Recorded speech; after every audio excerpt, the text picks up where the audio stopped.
Countdown, 101 days. I held back the sweet taste in my mouth and didn't flatter them like before. If it's Ryan's idea, let him come to talk to me in person. I hung up the phone, directly. The sharp pain in my body made me bend down. I quickly took a painkiller and felt a little better. Early the next morning, Ryan came, looking serious and impatient. He stared at me for a long time before slowly opening his mouth. Why are you so thin? If you're using the poor me tactic to make me regret, it's really not necessary. I had just vomited twice in the bathroom when I got up. At this time, I was weak and my legs were shaking. I looked so haggard in front of him. No wonder he said that. In the past, no matter when and where, when facing Ryan, I always looked happy and was like a little son. And he also liked to touch my hair and said that no one else could bring him as much joy as I did. At that time, Ryan's eyes were full of me and I was immersed in this false sweetness. Now, it's all gone. I sneered. Sitting on the sofa, I didn't plan to greet him and asked him directly, "Did you come here for the apartment?" "Yes." "I won't let you give up the apartment for nothing. I'll give you 500,000 as compensation. I also paid 300,000 for this apartment back then. So, you plan to take it back? This apartment has doubled in price. How about I give you 300,000 instead?" Ryan stood there in a daze, looking at me as if he had just met me. "Luna, you weren't like this before. I'm sorry for you, but are you being too hard on me?" "Four." I laughed so hard that I coughed continuously. Even so, he still stood there, without taking a step forward. I remembered when he and Ava were. His care for Ava was enviable. Finally, when the suffocating feeling in my chest eased a little, I sat down on the sofa to save some energy. "I'm being too hard. You said this apartment was for me. Now, just because Ava said something, you came to take it back. In that case, I'll return your pot to you." Ryan looked at me silently. Maybe he couldn't accept that I, who had always obeyed him, would rebel. "Whatever you want, Luna. I feel like I'm just getting to know you today." After saying that, Ryan slammed the door and left. I was so stimulated by his words that I coughed non-stop and spat out a mouthful of blood. Sensing that I might pass out, I quickly called 120 for myself. When I opened my eyes again, I was lying on the hospital bed. At this time, a nurse wearing a mask thoughtfully changed my 4 bottle for me. Then she took a newly bought orange, broke off a piece and fed it to my mouth. I looked at her in surprise, thinking she was someone I knew. My parents had passed away long ago.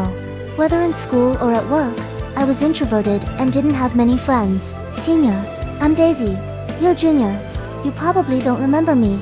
I was really impressed by you in a debate competition back then." I looked at the girl in front of me awkwardly and forced a smile. "Sorry, I forgot. I hope you don't mind." "How could I? Senior, I know your situation. From now on, I'll take care of you. You can come to me if you need anything." I didn't expect to get such a surprise when I was dying. I even wondered what I had done to deserve this. I smiled bitterly and asked her why she wanted to help me. I even wondered if she was pitying me. But I didn't dare to ask. I thought I was too narrow-minded and always thought the worst of people. Daisy said she had seen my medical records and knew that I had no relatives. She wanted to give me a little warmth in this world. I was very happy. With Daisy's company, the days in the hospital passed quickly.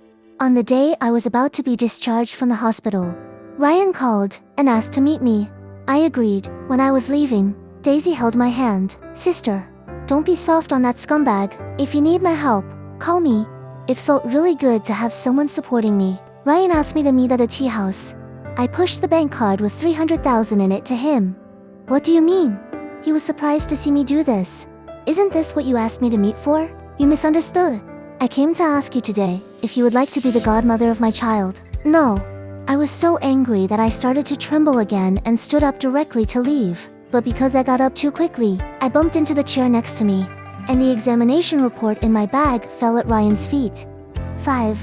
Ryan picked up the examination report. As soon as he opened it, I snatched it back from him. He frowned at me. "Who has terminal liver cancer?" "A friend of mine." At this time, Ava's call came. I saw him hurry to get up after answering the call. "I have something urgent." Ava fell and cut her hand. "Sorry to bother you today." When he walked out quickly, Ryan might have felt a little guilty and turned back to say, "Take care of yourself." I put the examination report in my bag. Tears fell on the back of my hand without my knowing. I wiped my tears and decided to sell the apartment we shared. Since it was sold at a low price, the apartment was sold quickly. At this time, my condition was already very serious, and I had to stay in the hospital for a long time. Ryan called to question me why I sold the apartment. I found it a little funny. Why can't I sell it? I asked him back. He was silent for a long time on the other end of the phone. Then, a hoarse voice came. That's the place full of our memories. How could you bear to sell it? I smiled and coughed twice before getting up to drink some water. Is it my memory or yours, Ryan? Now that we're like this, what is there to remember? Is there anything worth remembering? Ryan was silent on the phone. I didn't want to hear his voice anymore and hung up directly. Daisy was peeling an apple for me, beside me. Seeing that I hung up the phone, she gave me a thumbs up. Senior, you did the right thing. Don't be soft on that scumbag.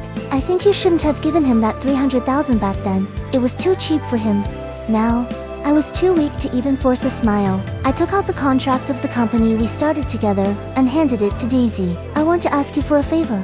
I think you'll be willing to help. Hearing this, Daisy became interested. What is it?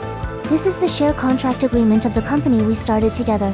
I want to sell it. Daisy opened it and looked at me in surprise. You own 100% of it. If you sell it, that scumbag will have nothing to do with you anymore. I nodded with a smile.